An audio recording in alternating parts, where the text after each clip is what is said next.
Hello friends, welcome to Bioline study 2। तो आज हमारा एक फिर से बहुत ही इंटरेस्टिंग टॉपिक है ट्रांसक्रिप्शन पे। हमने कल एक वीडियो डाला जो है रेप्लिकेशन पे, replication in prokaryotes, and right now I am going to explain about transcription, how transcription occurs, what are the different steps of transcription, what is the role of RNA polymerase, how it can bind to the DNA, and how it converts double-stranded DNA to single-stranded RNA. So let's start with definition. What is transcription? तो normally transcription क्या है? तो transcription is the process in which RNA polymerase convert double-stranded DNA to single-stranded mRNA. mRNA is suggest messenger RNA. उसके पास ऐसा message है जो message काम आता है कि उसमें से कौन सा polypeptide chain या तो प्रोटीन बनेगा with the help of translation process. And as we know, there are three basic mechanisms that we can see and that we are studying in genetics or molecular biology, that is replication, transcription and translation. So yesterday we did DNA replication in prokaryotes, and right now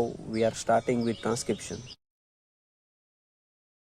So as I said earlier, the meaning of transcription, transcription 3 steps में होता है। 3 steps है initiation, elongation and termination. So the most important and basic useful necessary enzyme is RNA polymerase. तो हमें पता है कि RNA polymerase है वो पोलीमराइजेशन करता है. Polymerisation is the process of making polymer. तो हमें पता है कि RNA polymerase का रोल क्या है, RNA बनाना. RNA कैसे बनता है? तो RNA is the example of nucleic acid, ribonucleic acid, and ribonucleic acid is made up of ribonucleotides. तो राइबोन्यूक्लियोटाइड से वो कौन ऐड करता है? RNA polymerase. तो आरएनए पॉलीमरेज की एक ऐसी कैपेसिटी है कि वो डीएनए को रीड करेगा और उसके कॉम्प्लीमेंट्री राइबोन्यूक्लियोटाइड से वो ऐड करेगा. सो ये एक बेसिक डिफरेंस है डीएनए और आरएनए का कि डीएनए के अंदर कौन सी नाइट्रोजन बेसिस है? तो नॉर्मली हमें पता है कि ATGC, adenine, thymine, guanine and cytosine. But RNA में ऐसा नहीं है. आरएनए में क्या है? एयूजीसी है. In place of thymine which nitrogen base is present? Uracil. तो उसके अंदर क्या आएगा? Adenine, uracil, guanine and cytosine. ठीक है. अब एक और चीज़ मैं आपको उसके साथ बताऊंगा कि आरएनए पॉलीमरेज बाइंड कहाँ पे होगा. तो नॉर्मली भी होगा आरएनए पॉलीमरेज बाइंड होगा प्रमोटर के साथ. अब प्रमोटर के साथ बाइंड होगा तो प्रमोटर क्या है? तो हमें पता है कि सिंपल हमारे पास डबल स्ट्रैंडेड डीएनए है. ये जो डबल स्ट्रैंडेड डीएनए है, ये डबल स्ट्रैंडेड डीएनए के अंदर एक ऐसा रीजन है. वो रीजन कौन सा है? प्रमोटर. तो कोई आपको पूछे कि प्रमोटर क्या है, तो सिंपली है कि promoter is the sequence of DNA. Promoter is the segment of DNA where RNA polymerase can bind and can initiate transcription और ट्रांसक्रिप्शन प्रोसेस. एंड वहाँ से डीएनए का ट्रांसक्रिप्ट शुरू होगा. अब वो आरएनए पॉलीमरेज वो चलता ही जाएगा, बट वो भी कहीं साइड पे रुकेगा. तो वहाँ पे होगा टर्मिनेशन. टर्मिनेशन फैक्टर होगा जो आरएनए पॉलीमरेज को रोकता है, वरना पूरा डीएनए का एमआरएनए कन्वर्ट हो जाएगा. ठीक है. तो ये प्रमोटर का रीजन है. तो without promoter RNA polymerase can not bind to the DNA. और अगर आरएनए पॉलीमरेज ही बाइंड नहीं हो पाएगा तो आगे ट्रांसक्रिप्शन नहीं होगा.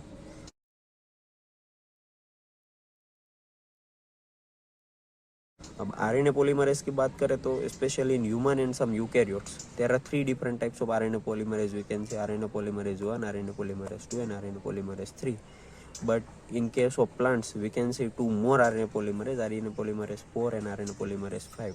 ये 5 का डिफरेंस क्या है 1 2 3 4 5 में? कि अलग अलग जीन के लिए स्पेसिफाई किया हुआ अलग अलग आरएनए. कोई जीन को आरएनए पॉलीमरेज 1 पॉलीमराइज करता है, ट्रांसक्राइब करता है. कोई जीन को ट्रांसक्राइब करता है आरएनए पॉलीमरेज 2 लाइकवाइज. ठीक है. तो यहाँ पे 3 स्टेप्स है आपके पास: इनिशिएशन, इलोंगेशन एंड टर्मिनेशन. तो इनिशिएशन में शुरुआत करते हैं कि इनिशिएशन में क्या है. तो सिंपल हमें पता है कि हमारे पास डबल स्ट्रैंडेड डीएनए. अब डबल स्ट्रैंडेड डीएनए है तो डबल स्ट्रैंडेड डीएनए को पहले तो ओपन करना पड़ेगा. तो हमें सिंपल पता है कि we are looking for prokaryotes right now. ठीक है. बट साथ में कोई चीज़ ऐसी है जो यूकैरियोट्स के लिए है, तो मैं आपको बताऊंगा कि इनिशिएशन में क्या आता है. इनिशिएशन में सिंपल मैं आपको बताऊं कि डबल स्ट्रैंडेड डीएनए उसका ओपनिंग होता है, क्योंकि दो स्ट्रैंड्स है तो 2 स्ट्रैंड्स को पहले ओपन करना पड़ेगा. तो जैसे ही हम 2 स्ट्रैंड्स को ओपन करेंगे तो एक स्ट्रैंड्स है, ठीक है, वो टेम्पलेट स्ट्रैंड है, और दूसरी स्ट्रैंड है वो कोडिंग स्ट्रैंड है.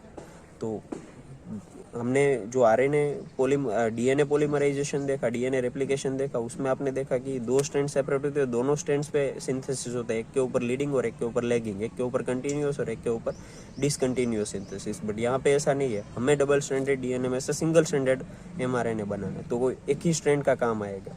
तो सिंपल यहाँ पे पहला स्टेप्स है कि हम बोलेंगे कि डबल स्ट्रैंडेड डीएनए का अनवाइंडिंग करना। तो जैसे ही डबल स्ट्रैंडेड डीएनए अनवाइंड होगा तो 2 स्ट्रैंड सेपरेट होगी, उसमें से एक स्ट्रैंड जहाँ पे आरएनए पॉलीमरेज अटैच होगा प्रमोटर के साथ, वो स्ट्रैंड को हम बोलेंगे टेम्पलेट स्ट्रैंड, और दूसरा स्ट्रैंड है उसको बोलेंगे कोडिंग स्ट्रैंड। कोडिंग स्ट्रैंड का अभी कोई यूज़ नहीं है, सिर्फ हम टेम्पलेट स्ट्रैंड पे बात करेंगे कि टेम्पलेट स्ट्रैंड पे आरएनए पॉलीमरेज एक्सटेंड होगा इलोंगेशन स्टेप में, और कॉम्प्लीमेंट्री बेस पेयर ऐड करेगा, कॉम्प्लीमेंट्री राइबोन्यूक्लियोटाइड्स ऐड करेगा। तो ए होगा वहाँ पे यू आएगा, टी होगा वहाँ पे ए आएगा, जी होगा तो सी आएगा, सी होगा तो जी आएगा, लाइकवाइज। ठीक है, तो द थिंग इज कि पहला स्टेप्स आता है कि ट्रांसक्रिप्शन कहाँ से शुरू होगा। तो ट्रांसक्रिप्शन शुरू होगा डीएनए में, एक प्रमोटर नाम का रीजन आता है। Promoter is the sequence of DNA where RNA polymerase can bind. अब आरएनए पॉलीमरेज को प्रमोटर के साथ बाइंड करने के लिए प्रमोट कौन करता है, तो वहाँ पे ट्रांसक्रिप्शन फैक्टर्स है। ये ट्रांसक्रिप्शन फैक्टर है वो आरएनए पॉलीमरेज को इनिशिएट करता है ट्रांसक्रिप्शन करने के लिए। तो पहला स्टेप्स है प्रमोटर के साथ आरएनए पॉलीमरेज का बाइंड होना। बाइंड होने के बाद डबल स्ट्रैंडेड डीएनए का अनवाइंडिंग होता है। तो जैसे ही अनवाइंडिंग होगा तो हमें पता है कि पूरा सेगमेंट से ये सेगमेंट में फॉर एग्जांपल इतना टुकड़ा का अगर आरएनए पॉलीमराइजेशन करना है तो ये डबल स्ट्रैंडेड डीएनए, तो सिर्फ इतना टुकड़ा का अगर हमें डीएनए ट्रांसक्राइब करना है तो यहाँ पे जो साइट होगा यहाँ से यहाँ तक करना है, तो यहाँ से शुरू करेगा आरएनए पॉलीमरेज और यहाँ तक एक्सटेंड होगा। ठीक है, तो सिंपल द थिंग इज कि यहाँ से डबल स्ट्रैंडेड डीएनए ओपन होगा यहाँ तक, तो यहाँ पे जो बबल फॉर्म होता है, क्योंकि दोनों स्ट्रैंड्स ओपन हो गए, यहाँ पे ओपन नहीं है, यहाँ पे ओपन नहीं है, सिर्फ बीच का जो रीजन है जितना टुकड़ा का ट्रांसक्राइब करना है वही टुकड़ा ओपन होगा, तो उसको हम बोलेंगे ट्रांसक्रिप्शन बबल। ट्रांसक्रिप्शन बबल का मीनिंग क्या हुआ कि वो डबल स्ट्रैंडेड डीएनए सेपरेट हो गई है, अनवाइंड हो गई है, और उसमें 2 स्ट्रैंड्स है, ऊपर वाली है वो कोडिंग है फॉर एग्जांपल, तो उसकी दूसरी होगी वो क्या होगी, टेम्पलेट, जहाँ पे आरएनए पॉलीमरेज एक्सटेंड होकर पॉलीमराइजेशन करेगा। तो पहला स्टेप्स हमने अभी क्लियर किया कि भाई आरएनए पॉलीमरेज है वो प्रमोटर के साथ बाइंड हो गए और अनवाइंडिंग किया। अनवाइंडिंग करने के बाद साथ में एक और चीज़ देखनी है कि प्रमोटर के साथ क्यों बाइंड होता है। तो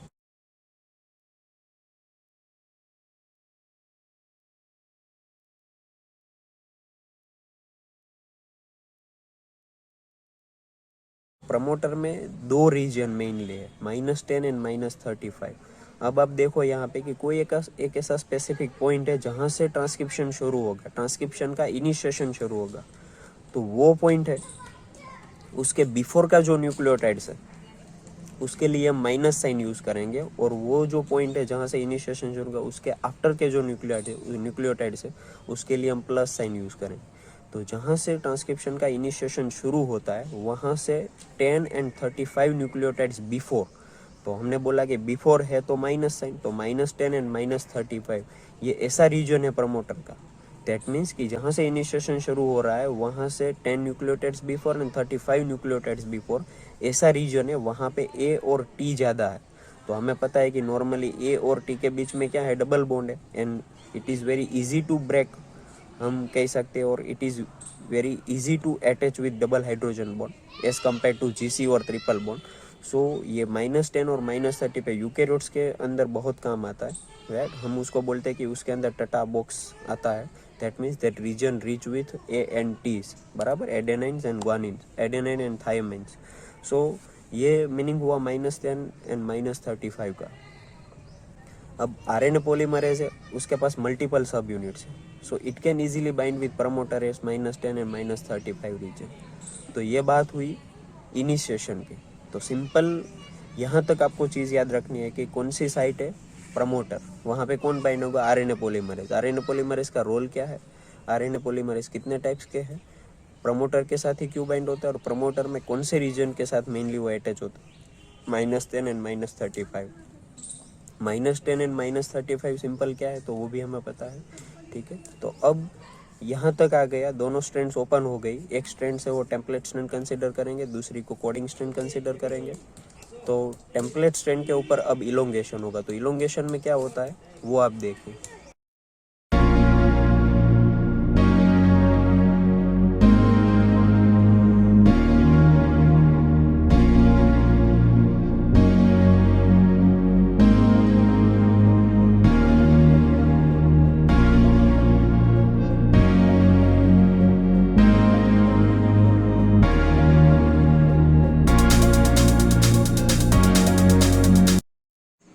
तो यहाँ तक हमने इनिशिएशन में देखा कि प्रमोटर एक ऐसी सीक्वेंस है, वहाँ पे आरएनए पॉलीमरेज जाके बाइंड हो गया और डबल स्ट्रैंडेड डीएनए वो अनवाइंड हो गया और ट्रांसक्रिप्शन बबल फॉर्मेशन हुआ। अब हमें पता है कि ट्रांसक्रिप्शन बबल हो उसमें 2 स्ट्रैंड सेपरेट हो गई है। एक स्ट्रैंड को हम कंसिडर करेंगे टेम्पलेट स्ट्रैंड, दूसरी स्ट्रैंड है उसको बोलेंगे कोडिंग स्ट्रैंड। तो टेम्पलेट स्ट्रैंड है वहाँ पे ये इलोंगेशन स्टेप्स में क्या होगा, तो इलोंगेशन इज नेम सजेस्ट कि वहाँ पे आरएनए पॉलीमरेज टेम्पलेट स्ट्रैंड के ऊपर 3 प्राइम टू 5 प्राइम डायरेक्शन में एक्सटेंड होगा, इलोंगेट होगा। तो इलोंगेट होगा तब वो हर एक न्यूक्लियोटाइड जो टेम्पलेट स्ट्रैंड पे है उसको रीड करता जाएगा और रीड करते करते उसके कॉम्प्लीमेंट्री राइबो न्यूक्लियोटाइड से वो ऐड करेगा। जहाँ पे ए होगा वहाँ पे यू ऐड होगा, जहाँ पे टी होगा वहाँ पे ए ऐड होगा, जहाँ पे जी होगा वहाँ पे सी, लाइकवाइज सी होगा वहाँ पे जी ऐड होगा।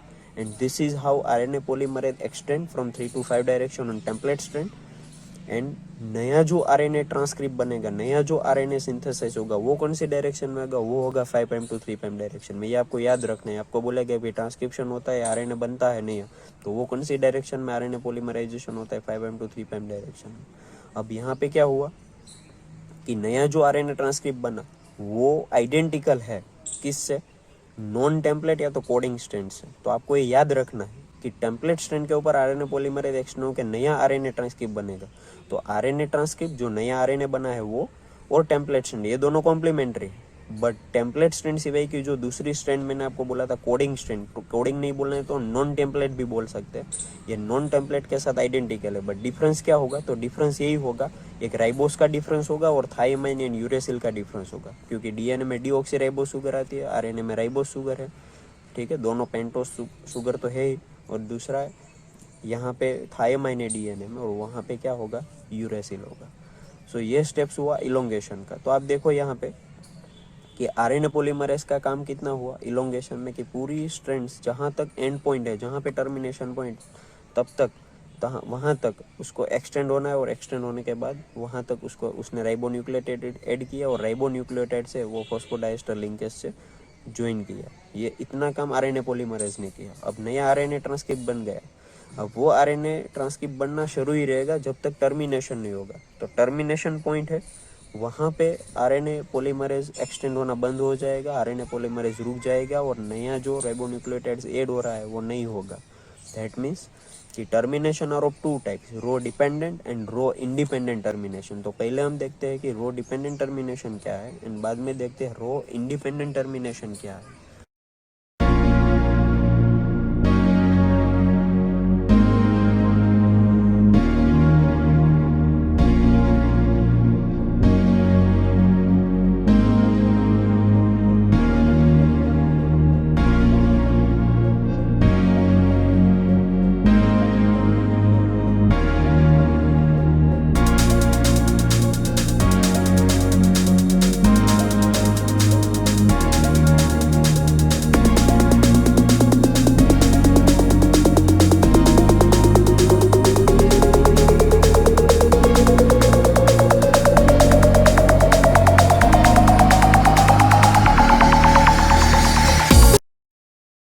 तो यहाँ पे हमने बात किया कि rho dependent termination and rho independent termination है। तो पहले मैं बताता हूँ कि रो डिपेंडेंट टर्मिनेशन क्या है। तो सिंपल हमें पता है कि जो नया आरएनए ट्रांसक्रिप्ट बना, नया जो आरएनए सिंथेसिस हुआ उसके अंदर एक ऐसी बाइंडिंग सीक्वेंस है।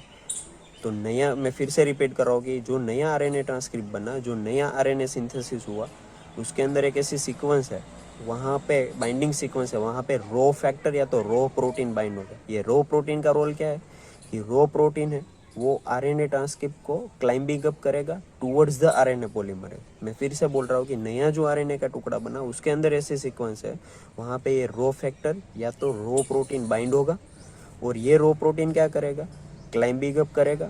ये पूरा जो आरएनए ट्रांसक्रिप्ट है उसको आरएनए पॉलीमरेज के टुवर्ड्स ले जाएगा और जैसे ही वो आरएनए पॉलीमरेज को कैचअप करेगा फिर वहाँ पे डीएनए टेम्पलेट और जो नया आरएनए बना है ये दोनों को अपार्ट करेगा, एक दूसरे से अलग करेगा और रिलीज कर देगा। तो इसी तरह आरएनए जो डीएनए टेम्पलेट के साथ बाइंड हुआ था और जो नया आरएनए बन रहा था वो आरएनए को ये जो टेम्पलेट स्ट्रैंड है वहाँ से अपार्ट कर रहा है, वहाँ से सेपरेट कर रहा है और रिलीज कर देगा। This is how our cell get और our body get RNA, we can say which is separated out from template strand. तो क्योंकि हमें पता है कि इनिशिएशन इलोंगेशन में हमने देखा कि टेम्पलेट स्ट्रैंड के ऊपर नया आरएनए बन रहा, तो अब वो आरएनए को वहाँ से सेपरेट तो करना है, बट वो सेपरेट करने में, वहाँ से कैचअप करने में, वहाँ से अपार्ट करने में कौन हेल्प करेगा? ये रो। तो this is how we can say this is rho dependent termination. तो ये आरएनए के अंदर एक ऐसी सीक्वेंस है जहाँ पे ये रो बाइंड हो जाएगा और आरएनए को रिलीज करने में हेल्प करेगा। दूसरा एक सीक्वेंस डीएनए के अंदर भी है जो हम बोलते हैं ट्रांसक्रिप्शन स्टॉप पॉइंट, या तो हम बोलेंगे कि टर्मिनेशन साइट फॉर ट्रांसक्रिप्शन। तो वहाँ पे जाएगा आरएनए पॉलीमरेज, तो आरएनए पॉलीमरेज वहाँ पे स्टॉप हो जाएगा और आरएनए पॉलीमरेज स्टॉप होगा और रो इजीली उसको कैचअप करेगा और आरएनए वहाँ से रिलीज हो जाएगा। सो ये हुआ रो डिपेंडेंट टर्मिनेशन। अब देखते हैं रो इंडिपेंडेंट टर्मिनेशन। सो इस नेम सजेस्ट कि यहाँ पे रो का कोई रोल नहीं है, रो फैक्टर का कोई रोल नहीं है। तो उसमें एक्चुअल क्या होता है?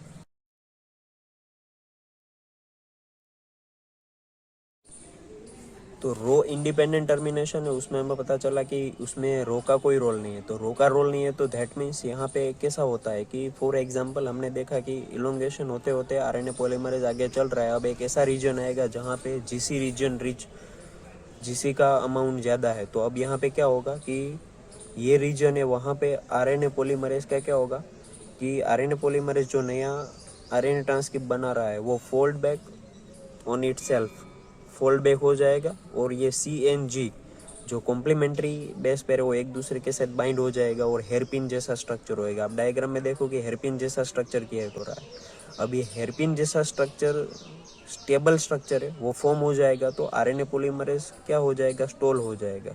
अब ये आरएनए पॉलीमरेज स्टॉल हो गया तो अब क्या होगा कि ये RNA polymerase easily stretch with you, ठीक है, क्योंकि ये जो नया आरएनए ट्रांसक्रिप्ट बना उसके अंदर यू वाला रीजन है, राइट, यूरेसिल ज़्यादा है। तो ये यूरेसिल आरएनए ट्रांसक्रिप्ट के अंदर रहा हुआ यूरेसिल टेम्पलेट स्टेट के अंदर, दैट मीन्स डीएनए के अंदर रहेला जो ए रीजन है, ये you from RNA transcript bind with A of template DNA और यूए इंटरेक्शन होगा और ये यूए इंटरेक्शन है वो वीक होगा।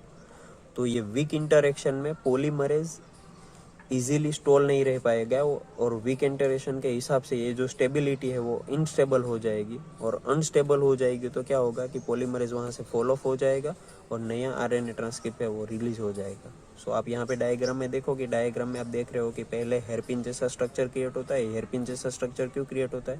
क्योंकि जी और सी दोनों कॉम्प्लीमेंट्री है, तो दोनों एक दूसरे के साथ इंटरेक्ट होकर हेयरपिन जैसा स्टेबल स्ट्रक्चर बन जाता है। और स्टेबल स्ट्रक्चर बन जाने के बाद क्या होता है कि ये जो नया आरएनए स्ट्रक्चर्स बना है, नया आरएनए ट्रांसक्रिप्ट बना है, उसके अंदर जो यू है वो टेम्पलेट स्ट्रैंड के अंदर जो ए है उसके साथ इंटरेक्ट होते यूए बेस पेयर बनाता है और यूए बेस पेयर है ये स्ट्रक्चर को ज़्यादा इनस्टेबल, या तो हम बोलते हैं कि उसकी इनस्टेबिलिटी और अनस्टेबल स्ट्रक्चर ज़्यादा हो जाता है। So this is how RNA polymerase get fall off and नए आरएनए ट्रांसक्रिप्ट रिलीज हो जाता है। And this is how we can say कि टर्मिनेशन स्टॉप्स, राइट। तो यहाँ पे टर्मिनेशन में दो चीज़ें हमने देखी, रो डिपेंडेंट एंड रो इंडिपेंडेंट। रो का रोल क्या है और रो का रोल नहीं है तो कैसे टर्मिनेशन होगा। कि अलग अलग ऑर्गेनिज्म में ये दो टाइप की मैकेनिज्म हम दे सकते हैं, वरना क्या होगा पूरा डीएनए उसका एमआरएनए में कन्वर्ट हो जाएगा। तो हमें तो सिर्फ जितना डीएनए का सीक्वेंस है जो एमआरएनए के लिए रिस्पॉन्सिबल है और एमआरएनए का कन्वर्जन होगा with the help of translation polypeptide में। तो यहाँ पे ट्रांसक्रिप्शन खत्म होता है। तो यहाँ पे आपने तीन चीज़ें देखी, initiation, elongation and termination. Initiation में प्रमोटर का रोल आपको देखना है, आरएनए पॉलीमरेज का रोल देखना है, ठीक है। और प्रमोटर में -10 -35 क्या है वो आपको देखना है। नॉर्मली ये -10 वाला रीजन है, वहाँ पे यूकैरियोट्स के अंदर टटा बॉक्स TA बॉक्स होता है, ठीक है। और टर्मिनेशन में आपको रो डिपेंडेंट रो इंडिपेंडेंट याद रखना है। यहाँ पे मैंने डायग्राम भी साथ में रखा है, कुछ पॉइंट्स भी लिखे, तो आप वो अपनी बुक में लिख सकते हो, नोट प्रिपेयर कर सकते हो। I hope you understand this process, very useful and very basic. You will need it help in BSc as well as MSc, right? So I hope you enjoy this video and hope you like this type of video. Wait for 1 or 2 days, I will going to upload one more video on third important process, translation, which is helpful for converting mRNA into polypeptide chain or protein. Thank you very much. Like, share and subscribe my channel. Maximum share my channel with your colleagues, with your friends. Thank you very much.